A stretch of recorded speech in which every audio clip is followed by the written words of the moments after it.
সুন্দর পথ চলাটা একসাথে অনুভব করতে ও দেখতে থাকুন। আমরা ছিলাম গঙ্গাসাগর হোমস্টেতে। ডেসক্রিপশন বক্সে এসে পৌঁছলাম ইকো নেচার পার্কে। চলুন এই পার্কটিকে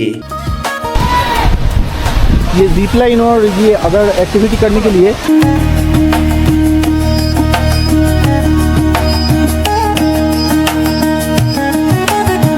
এর আরেক নাম লামপোখরি।